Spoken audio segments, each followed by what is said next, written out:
Mira, ahí lo tienes. ¿Lo ves en la S? Wow, vale. Así es. Venga, dale.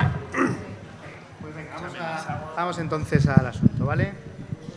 Bueno, buenas tardes a Rachaldeón. Ya lo siento, voy a hacer la presentación solo en castellano porque nos han fallado varias personas hoy de los que tenían que presentar y la tengo que hacer yo así un poco como buenamente pueda. Bueno, un saludo así para los que nos están viendo por streaming, en concreto una persona, me parece, o dos, ¿vale? Y empiezo, un compañero además de esto de Gasteiz que estaba muy interesado y no sé si alguna persona más que no ha podido... y una persona más que no podía venir.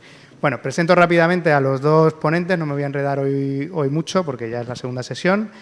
Mikel Bilbao y Arantxa Ruiz, ¿vale? Mikel es profesor de FP y es además afiliado a Steiles y nos va a contar, nos va a dar un poco la visión de la ley educativa vasca, ¿no? Y todo un poco también, aunque no se va a centrar, bueno, luego nos contará él en qué se va a centrar o no, pero nos va a dar un poco una perspectiva de lo que ha pasado en el último año y el anterior, ¿vale? Y Arantxa se va a centrar más bien en la parte de cómo está el sistema educativo en Navarra desde el punto de vista de la segregación, basándote, supongo, un poco en el informe este que preparasteis hace un par de años y tal. Con respecto, bueno, no sin mucho más preámbulo y tal, hago un par de notas, digamos, técnicas. Una, para pagar, que me lo habéis preguntado varias personas. No está Luis, que es el que tiene el listado de apuntaros y tal. La semana que viene, el lunes, pagáis en efectivo, ¿vale? Porque si no, yo voy a recoger el dinero, pero no sé quién es quién y es peor. Si alguien, bueno, y si no a alguien, le apunto yo y ya está, si tenéis muchas ganas. Pero bueno, que como el curso ya más o menos nos conocemos todos. Una. Segunda técnica, con el tema grabaciones y demás. Esto se va a grabar, pero no se emite, el de la semana pasada lo emitimos directamente porque era el primero del curso, pero esto se va a grabar y se subirán todos al final, cuando terminemos el curso del mes, se suben todos como para que queden ahí como para un material, ¿vale?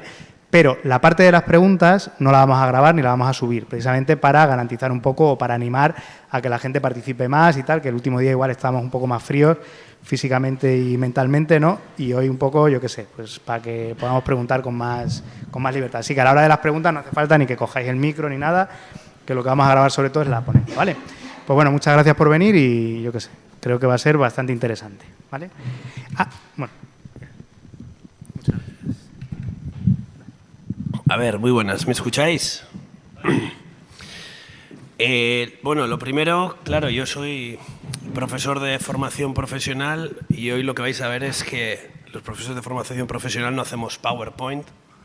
Es terrible lo que vais a ver. O sea, hacedme algún tipo de adaptación pedagógica porque es un libro. Voy a intentar que sea ameno, pero en algún momento va a parecer que estamos leyendo un libro. Pero bueno, en el fondo es el análisis del sistema educativo que tenemos nosotros en el País Vasco. Sería un poco una breve introducción al sistema que tenemos y a su vez las fortalezas y debilidades y cómo este año se va a hacer una nueva ley y cómo, sobre todo, es una visión desde el sistema público de cómo lo hemos vivido. Lo primero que os puedo decir es que el sistema educativo vasco sí tiene ciertas fortalezas interesantes, que es que tiene la tasa de escolarización temprana, es más alta que la media de la Unión Europea y es la más alta del Estado. También tiene la tasa de abandono escolar temprano, es también la más alta y a su vez más alta que la Unión Europea. Una alta tasa de graduación de la ESO y más del 50% de la población que tiene estudios terciarios, o sea, que tiene estudios post-bachiller, carreras y demás. A su vez, también hemos visto que los resultados académicos entre los más malos y los más buenos no son malos, es decir, no hay mucha diferencia. Y también tenemos otra de las grandes cosas, que es que en el modelo público se da totalmente en euskera. Ahora mismo es un 80-85%, pero ya las niñas y niños de 3 años están en su práctica totalidad en el modelo D. Se ha conseguido porque hubo un impulso muy fuerte y quizá ese impulso de hace 2 o 3 décadas, sobre todo empieza en los 80, de empezar a dar en euskera, supuso también una renovación pedagógica. No sabemos cuánto de esa renovación pedagógica, porque también creemos que puede ser porque somos una comunidad rica, nos genera estas fortalezas. Quiere decir que a veces el dinero también influye. Dentro de las debilidades hay unas que son bastante comunes en todo este estado, ¿no? Que son la rigidez del currículum, las propias estructuras en sí, que tenemos que ofertar la religión católica obligatoriamente y que hay una correlación directa, positiva, significativa y estable entre el ISEC de cada estudiante y sus resultados académicos. El ISEC es el índice socioeconómico y cultural. Lo que nos dice es si los estudiantes y su familia han tenido, pues, qué titulación tienen, económicamente qué renta tienen. También nos dicen si hay libros. Es decir, es un índice que nos mide un poco las familias, su nivel de riqueza, tanto cultural como económico. ¿Qué es lo que hemos visto? Que en función de tu ISEC funciona el alumnado. Es una correlación, lo que quiere decir que no es una causalidad. O sea, no determina a los alumnos porque creemos que hay cosas estructurales que hacen, y esto es un poco lo más preocupante, porque es bastante estable, sobre todo en las familias pobres. En la gente más pobre sabemos que no tienen acceso a la escolarización temprana, que repiten más cursos, que abandonan el sistema educativo prematuramente y que sufren más altas de absentismo escolar que el resto. Ellos son un poco los que más o menos siempre no consiguen prosperar de alguna manera. A su vez, la red pública sufre una falta de planificación, poca iniciativa para crear centros, y lo que tenemos en el País Vasco, que eso es un poco una idea que quiero trasladar, es una concertación universal, aunque de una manera despiadada, aunque exista oferta pública. Creo que lo va a comentar Arantxa, pero yo también os haría un pequeño... creo que también se hizo en la primera charla. Al final hemos naturalizado algo que es una excepcionalidad. O sea, la red concertada del Estado no existe en toda Europa, no hay parangón. Y de hecho, las redes concertadas, los países que pueden tener mayor concertación que digamos que en el Estado, no se asemeja en nada a cómo nació. La nuestra es una herencia del franquismo. Nosotros teníamos toda una institución que comentaron en la primera charla franquista, que era la que había decidido educar para romper un poco con la República y para ideologizar. Y en un momento determinado, en 1985, con la LODE se decide educar ya a una gran masa de población, y el PSOE hizo un pacto obviamente con las instituciones, en el que por un cambio de una cosa u otra se creó el régimen concertado. El régimen concertado nació como provisional, transitorio y subsidiario, es decir, la concertada sería allá a donde no llega la pública, ese sería el concepto. Entonces, cuando nace en el 85 sobre el papel, como nos íbamos a modernizar y vamos a empezar a publificar cosas, ese era como el ímpetu, pero al final se convirtió en un régimen estable, blindado, privilegiado, fundamentalmente para las instituciones religiosas. Dentro de todas las comunidades, la comunidad autónoma vasca tiene la red más grande y es la tercera más grande de Europa. O sea, si fuéramos un estado, Euskadi sería un estado bastante concertado. Tuvimos una ley en el 1993 de publificación, y en esa ley fue una ley bastante importante, aunque generó tensiones, se publificaron la mitad de las ikastolas. O sea, dentro de la red pública están la mitad de las ikastolas. Y nuestra red dual es un 50% concertada y un 50% pública. Es decir, tenemos la mitad de la red pública y la mitad de la red concertada. Y dentro de esa 50% concertada, un 30% es religiosa y otro 30% serían las ikastolas. El 70% religioso parece como una distribución de estas de Pareto, que son siempre iguales, es decir, se da casi en todo el Estado. O sea, un 65-70% religioso más un 25-30% de otro tipo. En el País Vasco también se da. Y los conciertos se rigen en el País Vasco por la Ley 293/1987. Al final, a la hora que tenemos nosotros de mirar un poco cómo funciona nuestra red educativa, con PISA empezaron a salir, aunque PISA es una cosa atroz, pero es verdad que empezó a salir algo como que era el ISEC del alumnado. Y es verdad que a la hora de hablar de segregación, que viene a ser la no relación de las personas, es decir, la no representatividad de las personas respecto a una zona, es verdad que PISA empezó a dar unos datos un poco raros, ¿no? de como que había segregación de redes, que también había segregaciones residenciales, y nosotros, que teníamos una fuente que es el ISEIBEI de estadística, ya en el 2017 el Consejo Escolar de Euskadi nos sacó un informe que es un poco donde nacen no las preocupaciones que ya las sabíamos, pero nos empiezan a dar datos que son terribles. Y es el 25% del alumnado del ISEC más bajo, es decir, si tuviéramos 100 personas, las 25 más pobres, ¿dónde están? Eso es como una medida, ¿no? De cómo, es una medida de la pobreza. Entonces, de 100 personas, el 25%, ¿dónde está? Entonces, se vio que el 25% del alumnado más pobre está, si nosotros viéramos una clase, tenemos el modelo, no sé si lo veis aquí bien, es el modelo A, B y D, o sea, castellano, castellano-euskera y todo euskera, de la red pública, castellano, castellano-euskera y solo euskera de la red privada. ¿Esto veis bien el gráfico? Vale, pues, entonces lo que sabemos por los datos del ISEC, a la hora de decir dónde está ese 25% más pobre, sabemos que si miráramos en todas las clases de castellano, del grupo de castellano de la concertada, un 81% pertenecen a ese 25%.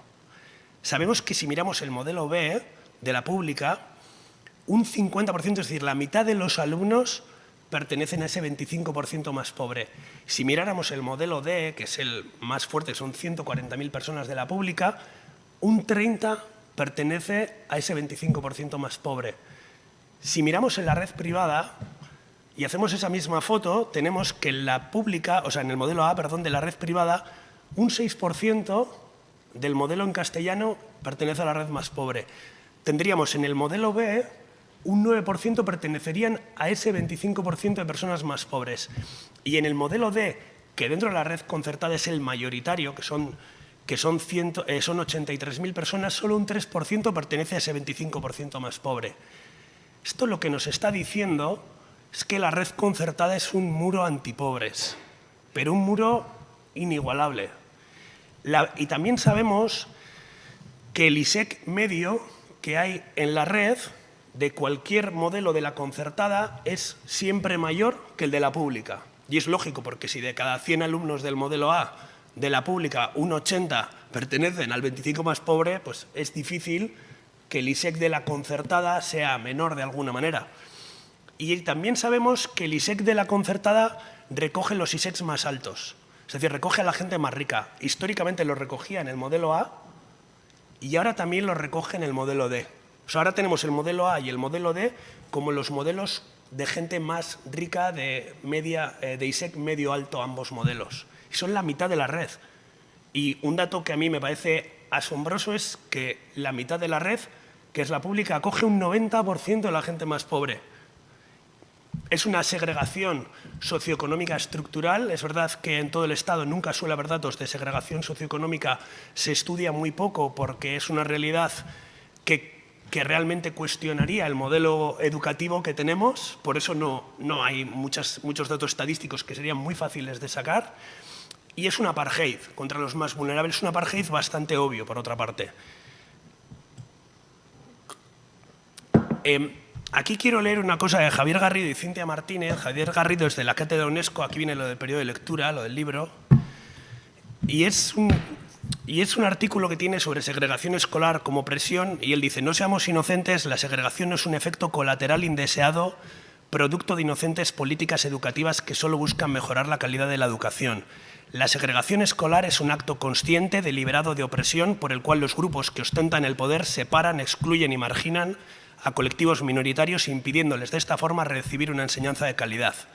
Sin esta concepción de segregación como ejercicio de poder, no estamos captando la verdadera magnitud de la segregación escolar, ni seremos capaces de comprenderla, ni mucho menos podremos rearmarnos para luchar contra ella. Y también os voy a leer del informe de la Fundación del Secretariado Gitano, de una presentación que hicieron. Creo que, claro, que el Secretariado Gitano sí que nos ha dado sopas con onda en cuanto a que si su situación es absolutamente dramática y si ocurriera a otro colectivo ardería Troya. Y en la presentación del informe decían: la segregación escolar vulnera el derecho a la educación y a la legislación vigente, afecta negativamente a la calidad, al rendimiento escolar y tiene un claro impacto en el fracaso escolar de niñas y niños y reduce significativamente sus oportunidades de avance y progreso social. Lo que os quiero decir con esto es que la segregación no es un acto de una mejor o peor planificación, es un acto estructural de clase y es un acto de opresión, y tendríamos que empezar a tomarlo como que es el incumplimiento sistemático de los derechos humanos de igualdad a la educación de acceso, sobre todo las personas más pobres. Llevamos 35 años con el concierto. Al final, tenemos un 50% de la red concertada y ella recibe un dinero. Para que reciba ese dinero, la ley, aunque sé que es un rollo leer la ley, dice que tiene que ser gratuito, a su vez que debería atender la necesidad de escolarización o atender a poblaciones socioeconómicamente desfavorecidas. Como necesidad de escolarización se entendía el euskera porque, claro, porque lo que se quería era promover el euskera como así se hizo en la pública. Hoy en día la red que más se euskalduniza es la pública, muchísimo más que la concertada, que es donde se concentra el modelo A y B.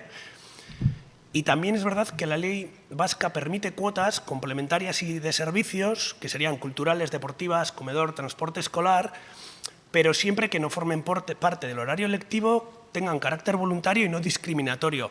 Y aquí viene una cosa que tiene la ley que a mí me hace mucha gracia, que es estarán obligados a dar debida publicidad a las cuotas autorizadas en términos que la administración determine.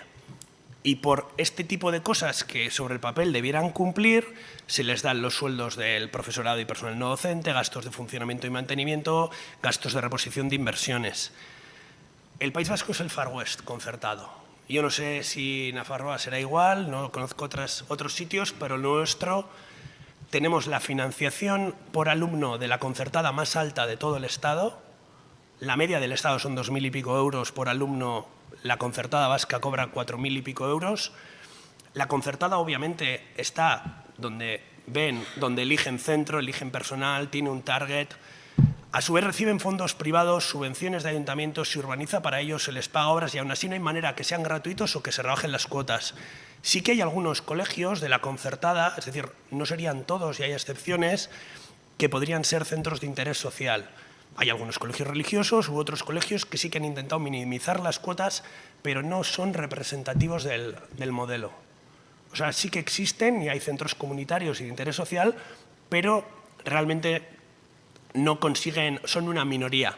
Se les ha ido pagando más, un 20% en 10 años, y a cambio han aumentado las cuotas. Bueno, está bien jugado. Concertamos colegios de élite que segregan por sexo, se concierta absolutamente todo. Curioso, en 35 años nunca se ha retirado el concierto, tampoco se ha expedientado y no ha habido fiscalización. Ni siquiera hay una lista de cuotas autorizadas. Ya os he dicho que se permiten las cuotas, tendría que haber una lista. Ahora con la nueva ley, como ha habido un poco de movimiento, en el 2022 el Gobierno vasco obligó por primera vez a que se publicaran en las webs. Es alucinante. O sea, quiero decir, no existía esa lista de las... O sea, es decir, había una cero fiscalización. A ver, ups. Claro, al final, cuando a ti te dan el concierto, eso te hace ser un centro de interés social y que cumples la gratuidad y todo este tipo de cosas. Y es verdad que muchas veces se dice el sin afán de lucro y comunitario, son palabras que nos dicen. Este colegio, que es al que fui yo, Escarcha Claret, pues tiene piscina, campo de fútbol, pabellón deportivo, cancha deportiva, pistas de pádel, frontón, tatami, campos de baloncesto. Sobre el papel, la Escarcha Claret no tiene lucro.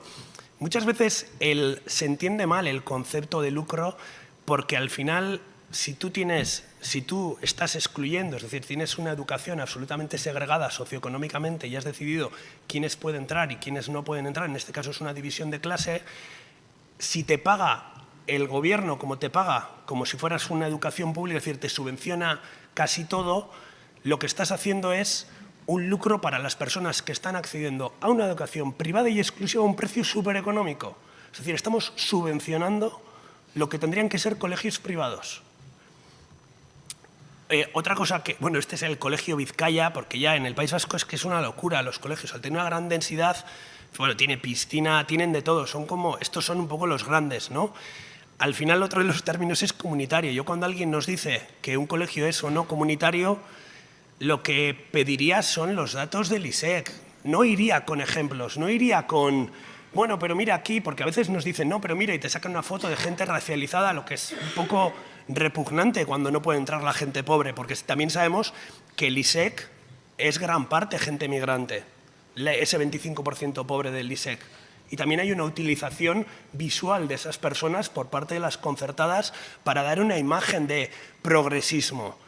No queremos ejemplos concretos, queremos datos de la zona.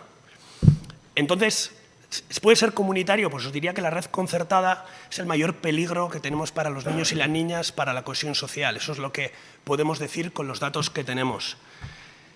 También, esto es un colegio que es la Icastola Lauro, que este sería la educación infantil y primaria, la movilización de autobuses diarias que hace, 22 autobuses.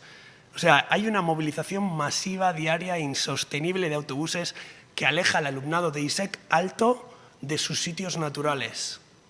Se mueven más de 80 autobuses diarios solo en Bilbao, que van hacia las afueras, a los colegios ricos. Otro ejemplo más, esto es Donosti, esto es la Icastola La Zurriola. A la izquierda está esta especie de, bueno, es un palacete que tienen, que esto no me parece ni mal ni bien, porque es el que tenían. Pero a la derecha está el nuevo edificio de educación primaria. El nuevo edificio de educación primaria, ya veis, más bonito no puede ser, esto es Made in Donosti. Y hay subvenciones como medio secretas, que no son tan secretas, que da el gobierno vasco. Y, por ejemplo, de este edificio, La Zurriola pidió 6 millones. El gobierno vasco le dio 3 millones. Por la demolición del edificio pidió 330.000 euros, pidió todo. Y le dieron 168.000. Vale, ahora os voy a enseñar. Bueno, La Zurriola está a 20 metros de Zuaisti Escola Publikoa, que es exactamente con quienes compiten con el alumnado de primaria. O sea, se permitió. ¿Qué planificación hace la administración que permite crear un edificio de 6 millones de euros de primaria? Es decir, ahora mismo que estamos en un grandísimo descenso demográfico, teniendo a 20 metros una escuela pública. Una escuela pública, por cierto, que yo este caso lo conozco, que luchaba 10.000 euros para ver si conseguían ponerle un poco de tejadillo a este patio. O sea, quiero decir que a veces, al final, la administración es una parte, pero en todos los estratos de la administración, desde diputación, desde inspección, porque en el fondo es un 50% de la sociedad y es la sociedad más rica, media, clase media, alta y media. Entonces, es verdad que operan en todo momento sin pensar en la pública. Yo no digo que lo hagan en contra de la pública, pero la palabra es que le han puesto lo de La Zurriola, han dicho, este proyecto está perfecto. Fraudes. Aquí no me voy a extender mucho porque los fraudes son muchísimos. Me voy a extender solo en uno que me llama la atención. El de las cuotas nos lo sabemos todos. Me voy a extender uno que es planificaciones no consideradas por el decreto de admisión o mapa escolar. Loiu es un sitio que tiene 2.300 habitantes. Tiene ahora mismo, bueno, en el año que hace 2 años, que es cuando se hizo este informe, 13 niños y niñas para la matriculación del aula de 2 años. Ahí hay una planificación escolar que tiene que decidir, más o menos para que os hagáis idea, Loiu es un pueblo muy pequeñito. Vale, Loiu tiene concertada 5 grandes centros privados y 6.500 alumnos. Es decir, dentro de la planificación escolar, alguien en un pueblo que suelen crecer entre 15 y 20 niños entendió que lo natural en esa zona era unos 5.000 y pico plazas de colegio. Esto es una cosa. Claro, no hay planificación escolar. Bueno, es que dentro de los fraudes, pero este me gustó porque son las auras paranormales, el caso de los niños y niñas fantasma de Subimusu. Se fue a una Icastola, Subimusu, y de repente lo que eran 4 aulas concertadas, se vio que solo había 2 y que esos niños no existían ni niñas en ningún sitio. Claro, hay 2 posibilidades, o una ouija, ¿no?, concertada y han tenido niños y niñas mediante ouija, o que se han inventado 2 aulas enteras, supuestamente tienen que poner nombres, no había nombres en ningún sitio. Digo, para que veáis la nula inspección. O sea, han podido inventarse 2 clases enteras sin tener que enseñar en ningún sitio nombres ni nada. ¿Y qué es lo que se dijo? Eso es un incumplimiento grave. El incumplimiento es, si hay ánimo de lucro con intencionalidad evidente, es un incumplimiento grave. Lo que se le hizo fue que devolviera el concierto. Y Bildarratz dijo que a las Ikastolas Subimusu se le ha aplicado lo que la propia ley dice, ni más ni menos, en concreto mucho menos, es lo que se le aplicó.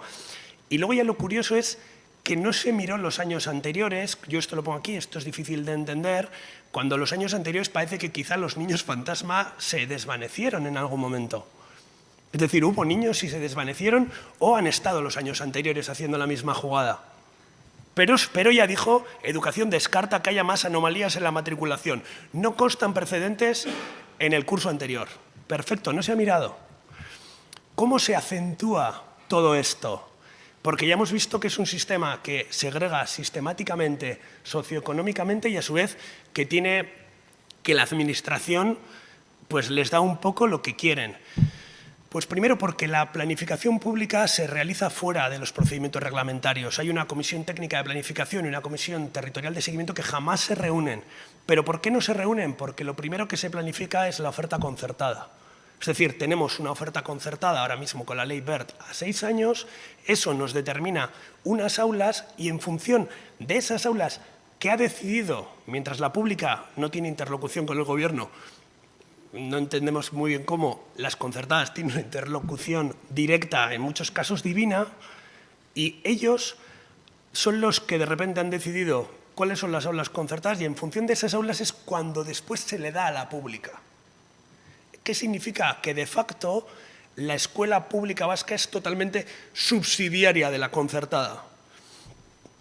He de decir que esta sobreoferta, a su vez, siempre se sobreoferta, que luego lo explicaré el porqué, es una cosa de la red dual. Nada de lo que estoy diciendo no es aplicable a otras partes del Estado, sino simplemente que en el País Vasco es muy fuerte la red y lo vemos un poco más exagerado. La sobreoferta es inherente al sistema concertado. Y del 2008 al 2018, en pleno decrecimiento, aumentaron 500 aulas.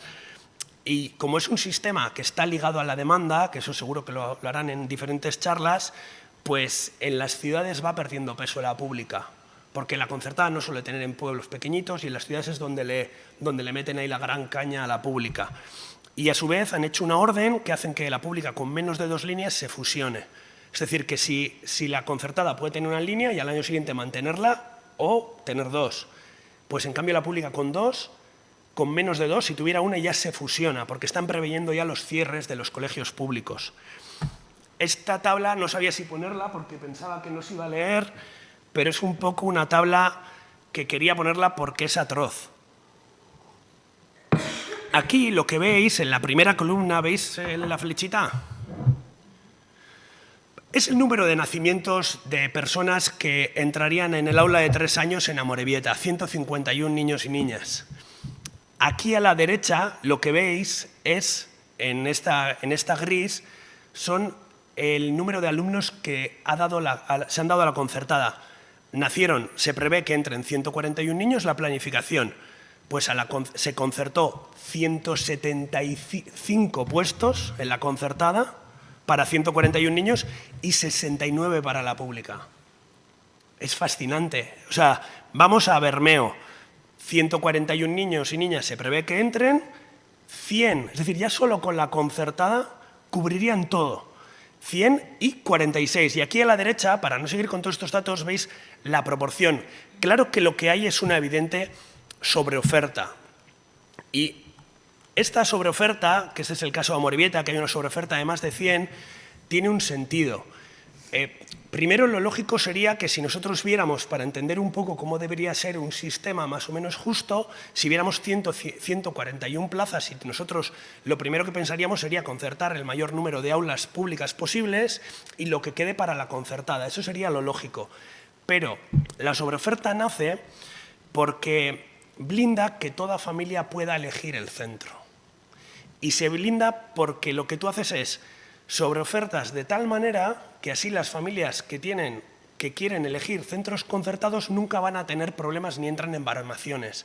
Por eso un sitio, como os he dicho antes, como Loiu, que tiene 2.000 personas y hay 6.000 puestos para alumnos, 6.000 puestos concertados, puede rellenarlos. ¿Por qué? Porque da igual de dónde sean. Es decir, como hay una sobreoferta concertada, nunca entramos en este apriete en el que entren las baremaciones. Y entonces eso favorece la movilidad de las familias más altas que salen fuera de su zona, pero aunque sea, eligen dentro de su zona y pueden elegir lo más lejano. Luego, a su vez, todos sabemos que la gente de las rentas bajas, la verdad es que se matriculan perfectamente bien en proximidad, son las que bareman, son las que sufren un poco todo ello. A su vez, esta sobreoferta hace que los centros públicos complejos se queden con vacantes, es decir, que los centros públicos que entenderíamos como más conflictivos sean los que vayan perdiendo alumnado, porque hay una sobreoferta, entonces acaban convirtiéndose en centros gueto. Y también, como hay menos oferta de la pública, también hace que hasta los centros públicos de éxito impida que la gente de rentas altas pueda entrar a ellos, porque cuando quieren entrar, como la proximidad, al final la renta sí entra en la baremación, no pueden entrar. Las públicas son la segunda ronda del sistema y esta sobreoferta, evidentemente, lo que hace es ir cerrando aulas en la pública progresivamente con el descenso demográfico. Ante todo esto que os he dicho, estos problemas que tenemos por una red segregada, una concertada que hace un poco lo que le da la gana, que no tiene ninguna inspección, nosotros, wow, se ha desmontado esto, pero no pasa nada, no pasa nada. Vale, pues entonces se nos dijo que hiciéramos una ley. O sea, siempre se ha hablado durante mucho tiempo de una ley de educación y si oiréis a los políticos del País Vasco, lo que va mal siempre en la educación es la educación pública. Y la verdad que los datos que tenemos no son malos, nos dicen que la ley es vieja, hay que renovarla porque es del 93, hacen como, wow, la verdad es que nunca se ha aplicado la ley de conciertos del 87, que solamente aplicándola ya sería la leche y nos cambiaría el mapa escolar por completo. Es verdad que han empezado a reconocer la segregación, pero hablan como si fuera una especie de efecto no deseado y entonces hablan como que en todos los sitios hay segregación. Bildu con el PNV, bueno, existe un texto base, PNV, PSOE, Cristao y Castolas, que estaba siempre sobre la mesa, la pública nunca estuvo interlocutor y hace 3 años Bildu con el PNV y las concertadas llegaron a un acuerdo y empezaron a hacer una ley. Ya empezaron, aquí vamos a tener una ley y esa ley requiere horas, bueno, en abril del 22, aunque aquí no se lee, se aprueba por todos los partidos el texto base y después se crea el anteproyecto. El anteproyecto de esta ley pues trata de diferentes cosas. Por ejemplo, el euskera. El euskera no se toca, ni hay inmersión y a su vez se dice que lo que hay que hacer es un B2, tanto de euskera y castellano, por currículo que evalúa el centro. Es decir, no se toca absolutamente nada. El modelo A puede decir que ellos consiguen un B2 de euskera porque en 4 horas te ponen que en el currículo hacen esto y quien apruebe le dan el B2. Es decir, no, esto es simplemente mantener el sistema. La laicidad. Pues dicen la propia ley que la educación será laica, pero con respecto al carácter propio de los centros privados concertados, un 70% religioso. O sea, laicidad cero. Elección de centro. Se mantiene la oferta en función de la demanda. Es decir, la ley no prevé cambiar ese sistema ni meterle un poco mano. Segregación. No se habla de segregación. Se habló antes de la ley, se habló mucho. En la ley ya no. En la ley dice pues, que hay que evitar la segregación y que se tomaran medidas. Se dijo que se iba a poner lo público en el centro, que iba a ser el eje y simplemente la ley dice que la escuela pública es la que no discrimina. Y aquí llega lo importante y espero ya hacerlo en menos de 10 minutos, porque Armando si no me va a enganchar. Y es, si se crea una cosa interesante. Ante estos problemas que tenemos, la verdad es que como esta ley la hicieron las concertadas y los partidos políticos, lo que hicieron fue quieren crear, que es lo que se va a crear, el Servicio de Educación Público Vasco que equipara las dos redes. Es decir, que la red concertada tenga los mismos derechos que la pública, pero manteniendo absolutamente todo, titularidad, todo lo demás. ¿Qué es lo que le supone el estar en el mismo estatus que la pública? Por ejemplo, un 100% de financiación, que no haya diferencia entre lo público y lo privado. A su vez, se dice que se va a garantizar la gratuidad. Se dice que se va a garantizar la gratuidad porque vamos a empezar a pagarles hasta las infraestructuras. Es decir, ni siquiera vamos a empezar a pagar piscinas, ping-pong, todo. Y ambos serán públicos a ojos de la administración. Y esto es importante porque en la planificación, en algún momento, se podría luchar que la concertada es subsidiaria en caso de cierres, aunque ibas a perder porque la concertada te lo iba a luchar con la ley, pero es una cosa que ya eliminan, esa posibilidad de meter eso a juicio. Dicen que para entrar en el Servicio Público de Educación se necesita ser centro de interés social. Como el concierto ya se ha renovado 6 años, toda la concertada ya es centro de interés social. Es decir, que cuando se haga esta ley y como la orden de renovación del concierto fue de renovación, no se pusieron cláusulas respecto a la ley, es ya así. Entonces, significa que vamos a tener la pública y la privada exactamente igual, A su vez, la privada va a tener una nueva financiación y aquí han creado un nuevo extra de dinero, que es los contratos programa. Eso lo copian de la LEC. Y lo copian de la LEC, que lo que hacen es generan un contrato programa sobre el papel para acoger alumnado vulnerable y por ser innovadores. Esto es un poco lo que decía Esigune, la propuesta de H. Bildu, que decía que, bueno, que el carácter público, dice, hay que superar la dicotomía público-concertada. Todos los centros de enseñanza que formen parte de la red recibirán una financiación del 100%, es decir, esto está apoyado por todos los partidos políticos. Es decir, incumplir sistemáticamente una ley ha sido un premio en dinero y derechos, vamos a pagar todo. Y también os digo que el dinero que se dedique a la concertada, como al final los presupuestos son un juego de suma cero, es un dinero que se va a ir detrayendo de la escuela pública. Entendiendo por pública la titularidad pública, que parece que ahora esto es un concepto rarísimo, por lo visto. Probablemente la pública será la de los pobres y cada vez con menos recursos. Esto es un contrato programa con el que pretenden ir dando ese extra a todos los colegios y claro, y al final lo que es pues determinar indicadores de gestión, metodología de evaluación, modelo de rendición de cuentas, sistemas de incentivos con estímulos, en ejercicios, periodos cuatrienales de evaluaciones, puro neoliberalismo empresarial. Vamos a entrar en algo que se ha llamado, y que Juan Hernández Zubizarreta, también compañero Estelas, ya lo tiene muy estudiado, que es el negocio de la responsabilidad social corporativa, que es que evidentemente los colegios, cuando tú haces un contrato programa, pues defines tú qué quieres hacer, cómo lo quieres hacer, tus indicadores, tus propios incentivos, las evaluaciones externas. Es decir, estamos en una privatización absoluta que va a generar competencias entre centros, porque eso va a determinar los fondos.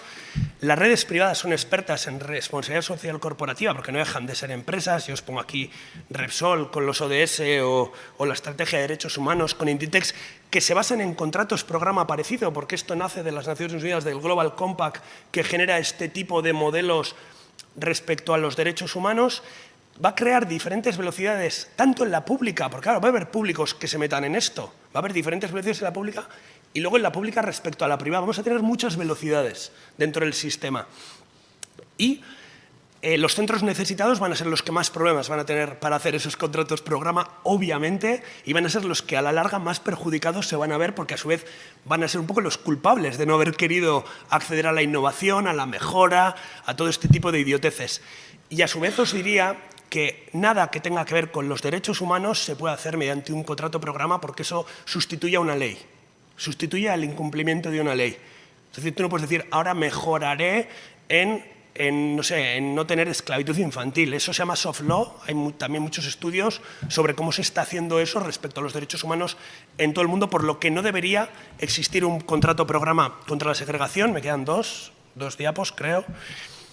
Es decir que al final, cuando se habla de segregación, a mí una cosa que ya me parece un tanto repugnante, pero es un poco la idea, es que la mirada siempre se pone en la gente más vulnerable. Es decir, miramos siempre a ver cuánto es la gente más pobre, pero se mira con la idea de combatir pues, la pobreza y la delincuencia, pero operamos sobre esos efectos del sistema y les negamos su agencia. Esto lo vemos todos muy claro cuando alguien se saca la foto con un negrito, pero eso no lo haría con una persona blanca. Es decir, tenemos naturalizado que las personas pobres no tienen... Podemos hacer absolutamente lo que nos dé la gana con ellos, podemos hacer proyectos, podemos cambiarlos de centro. Cuando el problema, eso genera un paternalismo institucional, clasismo, una estigmatización, una sobrevictimización, se ha llevado a gente pobre y vulnerable, se les ha cambiado de centro porque estaban sobre papel muy segregados, cuando el problema de la segregación los generan las clases altas segregadas en las concertadas. Es decir, deberíamos poner en ellas el foco, que es el problema que tenemos bastante claro, pero en las clases altas no se tocan. Ahora con la baja natalidad sí que van a necesitar pobres para mantener sus aulas, y ya que los migrantes suponen un 30% de los nuevos nacimientos, pero quieren cobrar con ello y tenerlos justos. Y para eso hay como dos cositas, pero una de ellas que todavía está definiéndose es el contrato programa contra la segregación, cuando realmente existe segregación porque se incumple sistemáticamente la ley de conciertos. Y a su vez vamos a sustituirlo por indicadores, compromisos, evaluaciones, mejoras a revisar, y se les pagará un plus al alumnado. En Cataluña se les paga 900 euros por alumnado vulnerable en la concertada y 400 en la pública, porque tienen ya la equiparación de redes, empiezan a tenerla con la LEC. Y luego se ha hecho una nueva orden de admisión en el que se van a establecer unos índices de vulnerabilidad de los alumnados y se van a establecer unas proporciones que tienen que tener. Se van a ampliar las zonas, pero no se toca el ISEC alto, no va a haber una doble lista, no vamos a repartir a la gente rica en los colegios pobres, sino que son los pobres los que se van a tener que ir en algún momento por estar demasiados en un colegio cuando los que... ¿Cuál? Ah, unos poquitos sí, la verdad que son unos poquitos sí, perdón.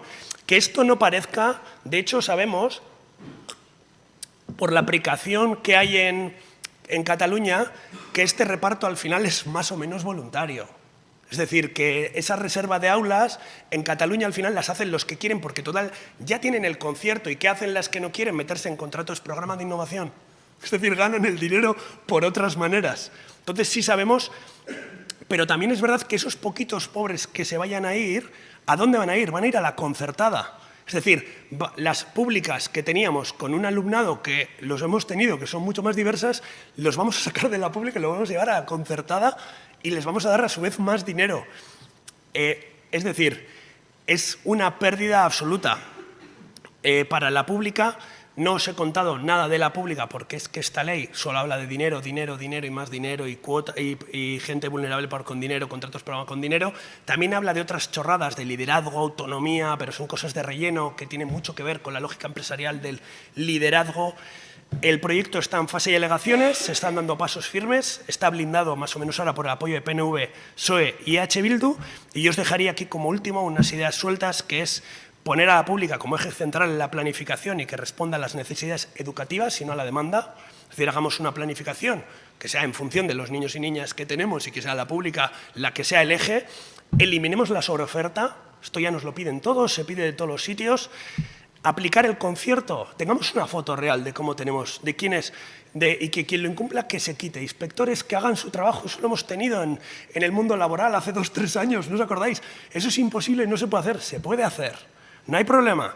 Tener una lista entonces de centros que realmente sí cumplan con el interés social y comunitario. Veamos quiénes lo cumplen dentro de todo ello o se quedan cerca. Eliminar el concierto a los centros de élite que estén fuera de áreas y que se convierten en privados, como en Madrid. Eso sería también una zonificación equilibrada socialmente, un mapa escolar de la pública que sea claro, porque una cosa que hace la concertada, que es una cosa muy jesuita, es déjame al niño y te devolveré al hombre. Es una idea de entra con 3, te lo devuelvo con 28. O sea, es como el kit, eso no está en la escuela pública. Y una ventanilla única de matriculación para tener una visión centralizada del proceso, que tenga una doble lista que contemple el ISEC alto y el índice de vulnerabilidad, que distribuya las rentas altas y medias en la pública, que eso es un derecho que tenemos el poder hacerlo porque no existe la libre elección de centro, y teniendo en cuenta no afectar a la cercanía de los grupos vulnerables. Ahora no les puteemos después de estar 35 años sistemáticamente arrinconados. ¿Y cómo podemos hacer eso? Obviamente aumentando la oferta pública donde sea, dotando de más medios a los centros de ISEC más bajo, un plan integrado para el alumnado vulnerable contra la segregación revisable y fiscalizable, y abrir un proceso de publificación para que puedan entrar los colegios con interés social y comunitarios en la red pública. Nos estamos manifestando, hay un nuevo sentimiento pro pública, nunca hubiéramos pensado que con un anteproyecto íbamos a hacer manifestaciones como las que han sucedido, se han hecho huelgas, les vamos a esperar, vamos a meter mucha caña y nada, muchísimas gracias.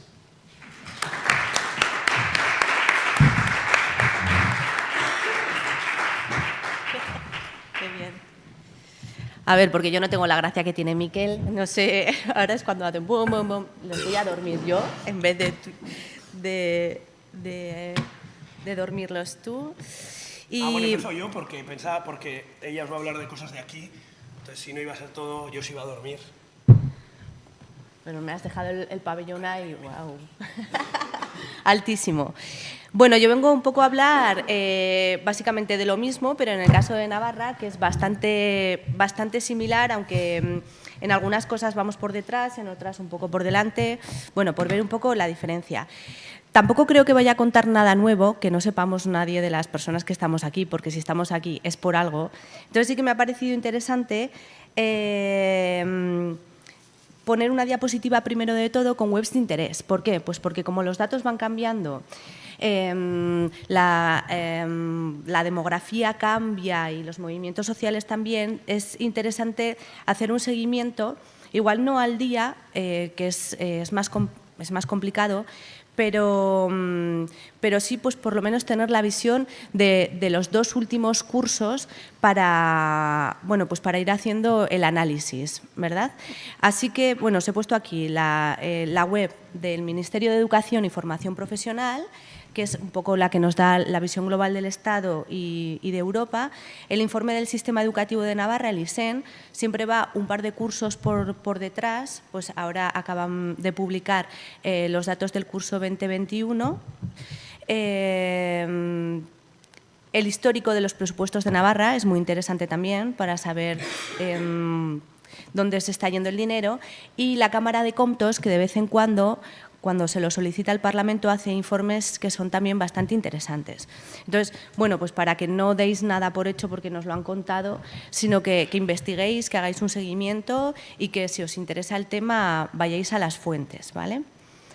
Una vez dicho esto, lo que voy a comentar yo hoy es un poco los datos de la segregación entre la pública y la privada concertada en Navarra, las causas de la segregación, las consecuencias de esta disfunción para el alumnado y para la sociedad en conjunto, las medidas necesarias que creemos que se deberían dar y las medidas que en realidad se han dado, las medidas adoptadas.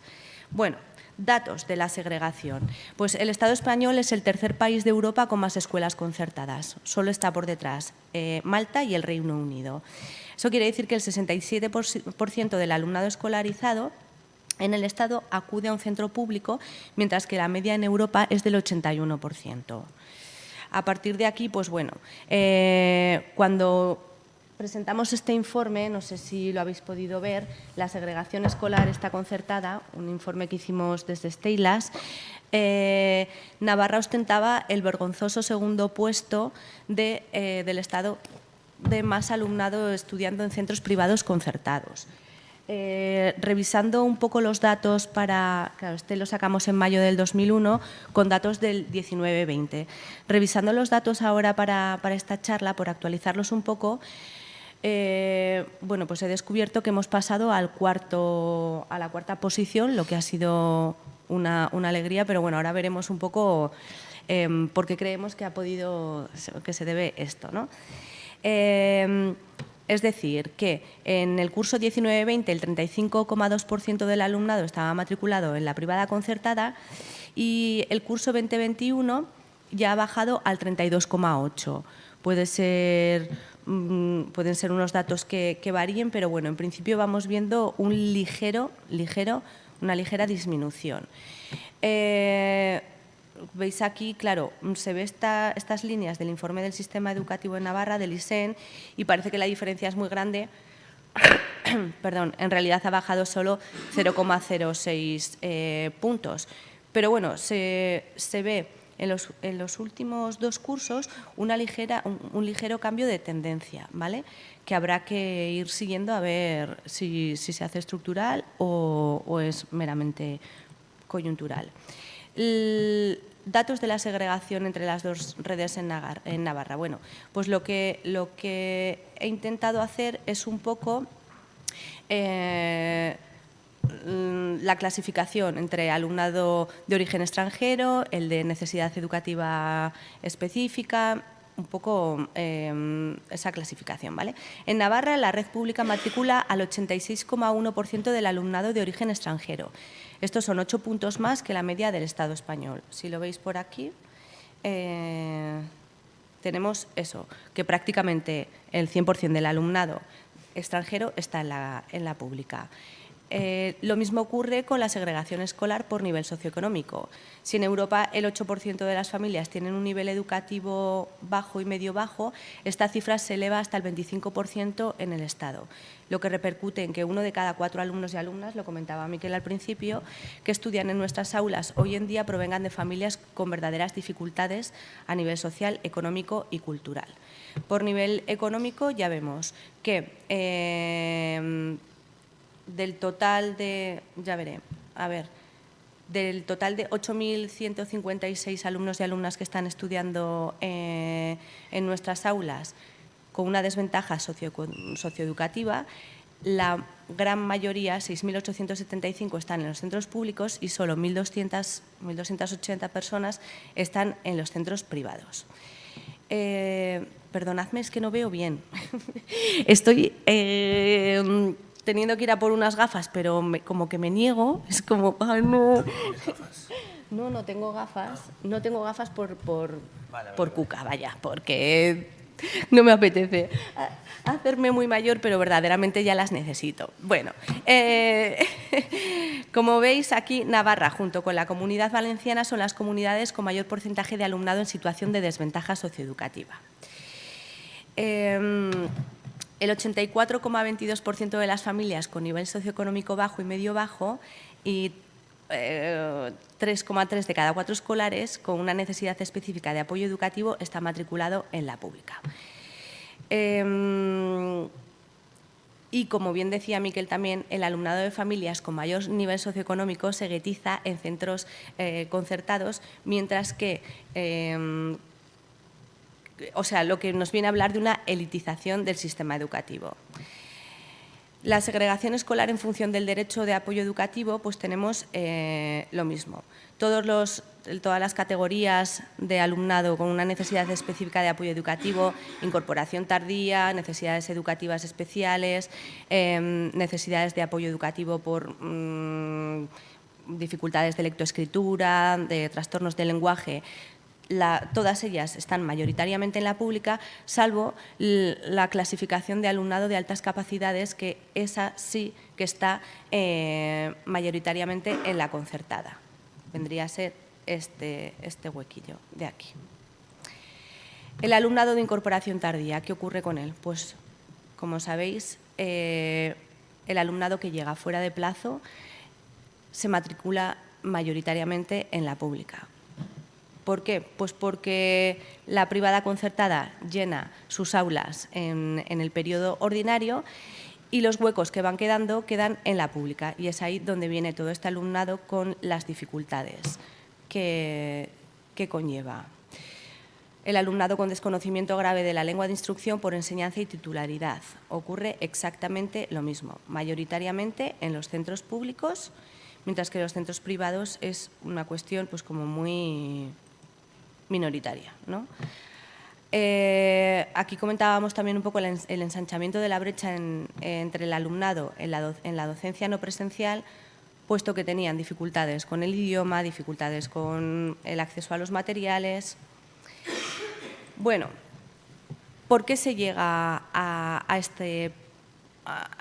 esta diferenciación tan grande entre redes? Pues por un proceso de desviación de dinero público a la enseñanza concertada. Si veis, desde el año 2006 se ha ido, ya me perdonaréis, voy a beber agua.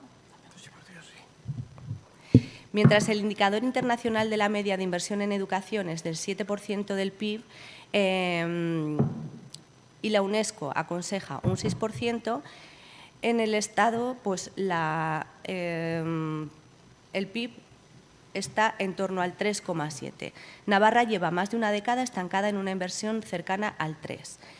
En el presupuesto de 2021, un 3,9. Se aumentó un poco el año COVID, pero fueron partidas no estructurales, con lo que los presupuestos de este año ya se han eliminado. De esto ha hablado muy bien Miquel, con unas fotos muy impactantes, ¿verdad? De las exenciones o deducciones fiscales, el impuesto de sociedades, el IVA, la contribución territorial, todas las cuestiones económicas que no se les están pidiendo a los centros privados concertados. O sea que, y además durante estos años se ha estado cediendo el suelo público o inmatriculando a su nombre miles de propiedades. El mito de la libertad de elección de centro y el pensamiento neoliberal en educación. Pues es una estrategia para situar la educación dentro del proceso de privatización del mercado para extender la enseñanza privada y concertada, que genera beneficios a corto y largo plazo para unos pocos y perpetúa un ideario conservador y retrógrado en estratificación de clases sociales. La cuota base, servicios obligatorios asociados a enseñanzas o actividades complementarias que suponen discriminación por motivos económicos. Pues bueno, En CICAE y algunos informes que suelen hacer los propios centros privado-concertados para estudiarse entre ellos, para ver qué están cobrando unos, qué no cobran los otros y quizá hacerlo ellos también, se demostró que el 90% de los colegios privado-concertados cobran cuotas mensuales y en un 89% de los casos son además obligatorias. Aquí está la investigación de CEAPA y CICAE. El 42% de los colegios no mencionan en la entrevista el concepto de la voluntariedad de las cuotas, con lo cual la gente se ve obligada a pagarlas o directamente a marcharse a otro colegio para que no les azucen con el pago de esas cuotas. Tenemos otro mito que ha llevado a esta situación, que es el mito de la excelencia de la escuela privada concertada, cuando en realidad si vemos las puntuaciones medias en las competencias matemáticas y en otro tipo de competencias y hacemos la comparativa con el ISEC del alumnado, la puntuación media que se da en estas evaluaciones es mayor en la enseñanza pública que en la enseñanza privada concertada, con lo cual es un mito. Otro punto que ha tocado Miquel también, la obligatoriedad de cursar la asignatura de religión católica en los centros privados concertados. La LOMLOE, que derogó por completo la LOMCE, lo que hizo es volver a la situación que establecía la LOE y los acuerdos con la Santa Sede. Se incluyó la religión católica como área o materia de oferta obligatoria para los centros y de carácter voluntario para el alumnado. Es una disposición adicional. Aún así, la realidad es que la mayoría de los colegios privados concertados de ideario católico no ofrecen la asignatura de valores éticos y morales, lo que provoca una huida de las familias que profesan otras religiones, como la islámica, hacia centros públicos, que son los que sí cumplen la ley ofertando estas materias. Desde luego, también un interés por alejarse de la pobreza y la exclusión social. En algún informe dice que Nafarroa es una de las comunidades con menor rechazo a la población extranjera en el cómputo del Estado. Este es el informe de Oberache. Lo cierto es que el 38% de la población de la comunidad cree que la presencia de inmigrantes en Navarra es excesiva. Y como veis, son palabras que están cogidas tal cual de esas encuestas. Lo cierto es que la aporofobia o rechazo a la pobreza se da en nuestra sociedad, puesto que es incapaz de proporcionar un trabajo digno a la ciudadanía ni un estado de bienestar gratuito y adecuado para toda la población o una educación inclusiva libre de segregación y estigmas. Consecuencias de esta disfunción para el alumnado, para los centros y la sociedad en su conjunto. En primer lugar, se descompensan las ratios. Los centros privados concertados tienen 25 niños y niñas de media frente a los 20 de los públicos. Se disminuyen los indicadores generales de rendimiento, o sea que estas diferencias entre redes no beneficia a un alumnado y perjudica a otro, sino que podemos constatar que los sistemas segregados obtienen peores resultados que los inclusivos en general. Desde luego, tenemos una sociedad más desequilibrada y menos cohesionada, guetos escolares donde se confina el alumnado con mayores carencias, la conversión de la educación en una lucha por el privilegio de la distinción, un sentimiento de marginalidad y de estar de más, presencia en los hogares de jóvenes que no estudian ni trabajan, mayores tasas de desempleo, retraso escolar, consumo de drogas, violencia, mayor prevalencia de trastornos de conducta, trastornos derivados del consumo de drogas y una lenta pero creciente adhesión a la delincuencia entre ciertos grupos excluidos. Y, desde luego, es un ambiente que favorece una elevada tolerancia o indiferencia a la desigualdad entre clases acomodadas y medias. Medidas necesarias. Pues, desde luego, veíamos una verdadera planificación educativa en la que se eliminasen los conciertos para que toda la demanda educativa sea asumida por un sistema público de educación en la línea del artículo 109 de la LOMLOE. Programación de la red de centros, programar la oferta educativa garantizando la existencia de plazas públicas suficientes. Las administraciones educativas promoverán un incremento progresivo de puestos escolares en la red de centros de titularidad pública, cosa que, como vemos, no se está dando. Incorporar de manera obligatoria la diversidad como objetivo específico en el ideario del centro y la equidad e inclusión en el proyecto educativo de todos los centros. Establecer cuotas mínimas y máximas de reserva de plaza en cada centro, atendiendo a la composición del alumnado social del alumnado escolarizado, usando el patrón de localidad y cercanía. Más medidas que se podrían dar, pues hacer un seguimiento proactivo del alumnado matriculado en colegios privados concertados para evitar que huyan a colegios públicos por el cobro de cuotas indebidas. Desarrollar acciones informativas accesibles para empoderar a las familias en situación de vulnerabilidad.